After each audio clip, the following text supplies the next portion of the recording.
হইছে কয় কেজি হয়ে গেছে কথা দেখো একজনের তো দুইটা করেও পাবে না হয় কয়েক কেজি আগে নিছিলাম আমি মনে হয় 2 মণ ওই আগে একবার যে আসছিলাম ওগুলো অনেক পোকা এই কই ব্যাগ দে ব্যাগ ব্যাগ এটা এই দিকে এটা কাছে দাও বড় না এটা বড় এই যে আপনার সামনে এটাও বড় ওই যে উপরেরটা পারেন ফাইনাল ধর আমি এই করি পারি বেশি ভালো এগুলো পুত্তাই গেলেছে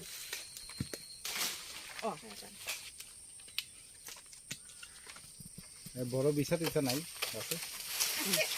আম গাছ মাঝে মধ্যে থাকে গাছে তো থাকবে এইটা এইটা আশিক ভাই এইগুলো পারে ওই যে ছুটে গেছে নে নে নে ছোট অঙ্ক এটি তো শিখতে চাইতে না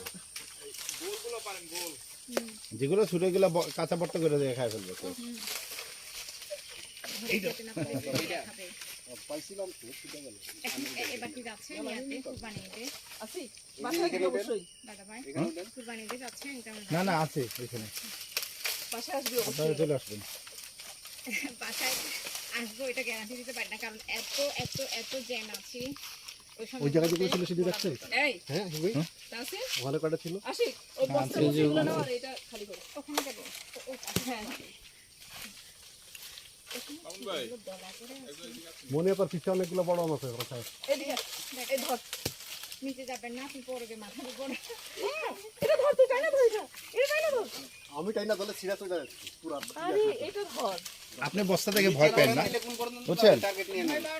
বস্তা থেকে আমি বাজারে বের হয়েছিলাম তো পরে ভাবলাম যে ব্যাগটা যেহেতু আছে ভয় পাওয়ার কোনো কারণ নাই আমটা নিয়ে যাই একটা আম গাছ শুধু একটা আম গাছ পারলে আপনার ব্যাগ ভরে যাবে আমার ভয় পাওয়ার কারণ নেই এখানে অনেক আম গাছ এখন আমার আম যে অনেক দূরে যাবে সেটাই আমার সৌভাগ্য এই যে দেখুন তো এটা হ্যাঁ এই দুটো মোটামুটি আছে। অনেকগুলো আমরা আপনি আমাকে দুটো বস্তা লাইবে লাগিয়ে এই গাছগুলো এই আমি অন্য এটা রাখি এটা বড় যন্ত্র করতেছি হয়েছে কাটা এইটা দি হ্যাঁ